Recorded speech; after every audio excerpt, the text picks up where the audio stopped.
So I rewatched The Devil's a Part-Timer now that season 2 is finally here, and I had a great time. During this endeavor, I was sat on my bed at 12 AM thinking to myself, wow, I'm binging this whole anime right now, and tomorrow when I'm done, I can finally go outside and touch grass.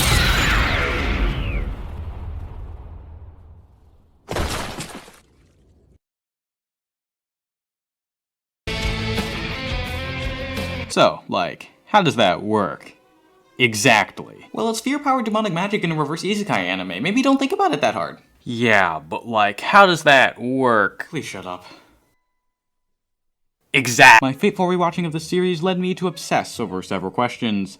Just how powerful is the fear of a single person? Can human fear really stop a rapidly falling multi-ton section of bridge? And why did I spend 40 hours researching this? Let's find out, spoiler warning. In case you haven't recently psychopathically memorized the details of this anime, in Devil's a Part-Timer, Satan is forced to retreat from their homeworld and to Isla after being defeated by the hero Amelia. Arriving on Earth, it doesn't take long though for our future part-timers to notice a slight issue. As is explained, there are no sources of magic on Earth, so neither Satan or his General Alshield can retain their demon forms and have no way of getting more magical power. Fortunately though, our good friend Lucifer here figures it out in no time. All you gotta do is scare some people, bada bing bada boom, you get magic! Now this is important, since while we have no idea what other things contribute magical power back in the fictional world of Enta Isla, we do know what fear is. Thus, to obtain the power of fear itself, one must understand it. Now I did say we know what fear is, but unsurprisingly, it's actually pretty difficult to put a definition on a human emotion. There just isn't one answer. Looking at brain activity during fear, the support for what specific areas of the brain control fear isn't that clear. However, fear, unlike other emotions, has a clear purpose. It is the brain's mechanism that tells us, wow, that thing is scary, don't die, and is directly connected to our fight or flight response. Because of this, fear is convenient for demons to use, since it is relatively easy to make happen, unlike happiness and fulfillment, which unfortunately is something we can all agree is more difficult. Fortunately, it is likely that specifically fear related to fight or flight is being utilized by the demons, since Satan explains it as, quote, absorbing magic from the negative emotions people feel in extreme situations. Which is interesting, since fight or flight is triggered when people are put in an extreme situation. So if fear is just the emotion that deals with the scary shit going down, then you may even be able to say that it gives us the power to deal with that scary stuff. It was at this point that I asked a question that I would only learn to regret. An innocuous inquiry that seemed easy to answer, yet elusively drew me on towards insanity. Exactly how much power, though? In watts?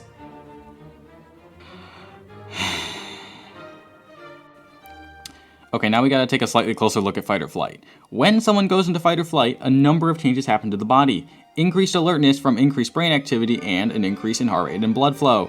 The pituitary gland, which is a small gland located in the brain below the hypothalamus, important for hormones and stuff, don't worry about it, then yeets this hormone, adrenocorticotropic hormone, I'm an expert, right into the bloodstream that tells the adrenal gland to wake up and slap the hormones adrenaline and cortisol into the blood, which does many things, but importantly for today, it causes the carbohydrates stored in the muscles and bones as glycogen to break down into glucose so the muscles can use that as energy. Before I move on, we gotta cover some definitions real quick. See, the word energy is used very loosely when talking like a sane member of society. However, some deranged individuals who practice the dark magic known as physics differ. It is simply defined as the capacity to do work, with work being the measure of the energy needed to do something. Energy and work are both measured in joules, so today I'm just gonna say, yeah, it's close enough. We still need to know what the power is, and fortunately we know the units, and that is, yes, work divided by time measured in joules per second, or watts. So how much power does the fear of a single human have?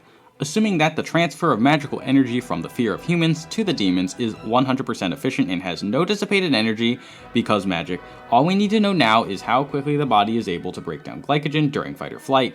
A gram of glucose has about 4 calories of energy in it, but that's dietary calories, so it's actually 4,000 normal calories. Calories are a unit of energy also. By the way, from this point forward, my research went off the deep end, so the sources I used in pictures of some of my calculations will be in a document in the description. Anyways, according to this academic paper written by smart people, well-trained subjects can more than oxidize 3 grams per minute, which results in oxidation of 180 grams of carbohydrate during 1 hour! Now this is referring to exercise and not fight or flight, but later in the same paper the conversion rate during fight or flight is addressed, and it's less since your body isn't stupid enough to just keep converting glycogen if you aren't using it. Unfortunately, they aren't really giving exact numbers there, which drove me insane, until I realized that those differences only occur over long periods of time, and Devil's a part-timer, all the examples are pretty quick, so it's not even a problem, and therefore 3 grams per minute is what we will use. If power is work divided by time, then 3 grams of glucose per minute converted as a result of fearing the raw power of a demon means that 4,000 times 3 calories of energy are in a gram, and that equals 12,000 calories per minute. Multiply that by 4.184 to convert that to joules. The better unit gets us 50,208 joules per minute, which equals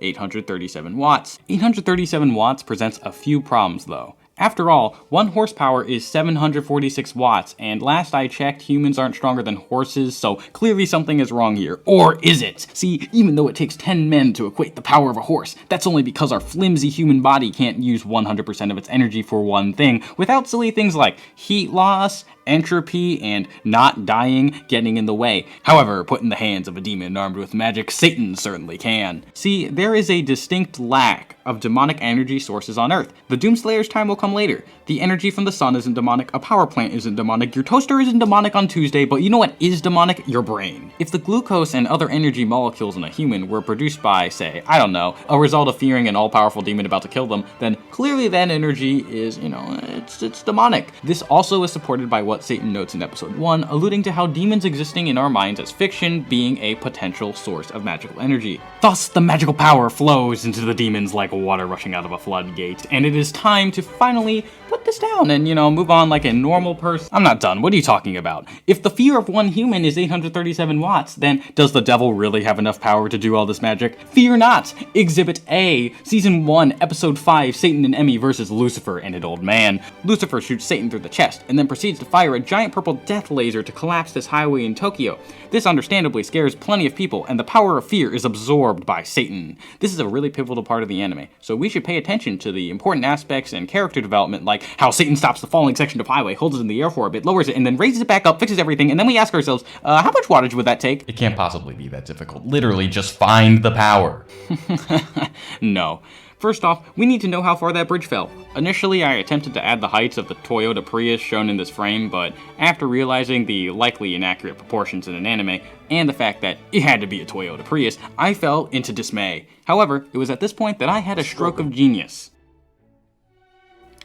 Go closer. Right there, see? Koshukaido Avenue is an actual road in Japan, and Shinjuku is just a prefecture of Tokyo. In fact, this sign is real. Oh, and actually, this intersection also exists. That highway, Shinjuku Route 4. After searching for many hours looking at every tiny piece of information about the construction of this highway, I was still yet unable to find the accurate dimensions of the height that this expressway was raised above the ground. But fear not. Look at this truck. Why, just off the top of my head, clearly, this is a Nissan UD cement truck mixer of the older model from the 90s or the early 2000s, which stated here is 269 millimeters tall or 2.69 meters. Looking at this image here and estimating from this very blurry picture that I took from this report on the intercircular highway route in Tokyo, the height of the ground that it is raised can reasonably estimated to be about 8 meters. But in order to find the work and by extension the power Satan needs to stop this bridge, further we must go. This dead guy keeps telling me that force equals mass times acceleration. We know that the acceleration must be 9.8 meters per second, since that's the acceleration due to gravity on Earth, assuming that the purple laser doesn't somehow affect that. Oh, why hello there, dark magic wizards. Sir, please take a closer look at those equations there. We need to know how heavy the bridge is. So after many hours of searching through useless reports and fretting my inability to read Japanese, I now know the mass of the section of the highway. Exhibit B, 2005. From the U.S. Department of Transportation, the Federal Highway Administration writes in detail about the methods of expressway construction used in other countries like Japan, using prefabricated bridge elements, which just means building the highway in parts in a different spot and then moving it later, which makes it go faster. It is here that lays the key to salvation. Each segment is about 40 meters and limited to 30 metric tons. The highway is about 20 meters wide due to the standard lane width in Japan being about 3.5 meters, and that this truck right here in the anime is likely a different UD truck with a known width 20 meters it must be. Using this image and the known width of the length of the bridge, the length destroyed must be 390 meters for this part right here, and 140 meters here, adding up to a total of 530 meters of destroyed bridge. 530 divided by 40 multiplied by 30 gets us 397.5 metric tons, or 397,500 kilograms. Now, as a reminder, the acceleration to gravity is constant, so this 398,000 kilogram bridge is going to do the same. I'm also going to make a slightly far-fetched claim and say that Satan stops the bridge within a meter. This makes the work later a lot easier, but is also plausible since the audible roar we hear in the show means that the bridge was stopped quickly, and using this image of Emmy and her known height of 1.63 meters, we can see that the bridge behind her is held around 2 meters off the ground, so stopping it within a meter makes sense. Using calculus, we can find the time it takes for the bridge to free fall the first 5 meters, which is about 1.02 seconds. In retrospect, I didn't actually need to do calculus, but I did it anyway. With this equation here, the variable for acceleration can be isolated, which gives us a equals minus v squared over 2. Plugging that into Newton's second law, it becomes 1/2 mv squared. Now, 1/2 mv squared is convenient, since it actually equals the equation for total kinetic energy, thereby proving that in this specific case, the force in newtons is equal to the work in joules, since the definition of a joule is the amount of work for a 1 kilogram object to move 1 meter from a 1 Newton force. Plugging in the values for mass and acceleration gives a total energy requirement of 19 million joules, which is a lot, but that doesn't really tell us anything. After all, if power is work over time, then we need to know the time. Yes, equation time! Displacement is equal to the initial position, plus the velocity times time, plus 1/2 the acceleration times time squared. Doing some algebra gets us a deceleration rate of 48.02 meters per second squared. Plugging that back into the original equation and using the good old quadratic formula gets us a total power requirement of 93.5 million watts of power needed for Satan to stop that bridge, equivalent to the power needed for 90,000 homes. Next, the devil lowers the section of highway 2 meters down to the ground. Work equals force times distance cosine theta, but it also equals mgh, or mass times the acceleration due to gravity times the height.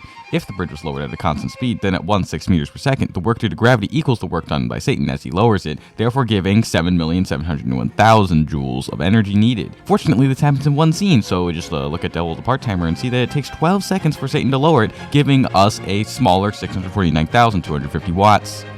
You could charge 13 Tesla Model 3s with that.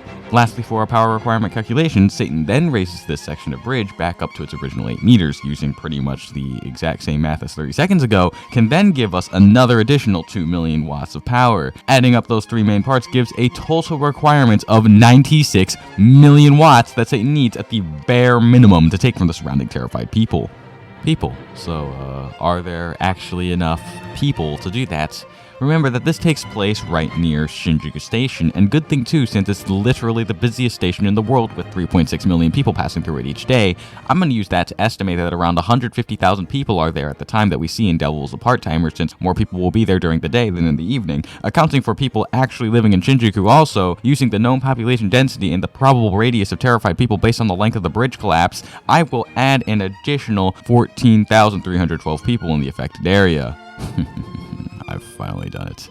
All the pieces are in place. 837 watts of fear per person. Adding the population density and the people at the station gets us about 164,000 people. Multiplied by 837 watts gets the true power of human fear. The culmination of hours of work to be 137 million watts, which is more than the total power output of some power plants, equal to 184,000 horsepower. And here's the best part. Using some insane calculations, I came to the conclusion that 137 million watts is a larger number than the 96 million watt requirement, meaning that there is actually plenty of power for Satan to play with, plenty extra left over to fix the buildings and fire whatever this is at Lucifer. Clearly the writers planned for this. They just knew that the numbers would work out. I'm not crazy, I swear. Making The Devil's a Part-Timer the greatest show of all time. Fight me, go watch season 2, never touch grass, and watch anime. Oh my god. Okay, I'm gonna box up my Elena Light novels. I need to study them in college.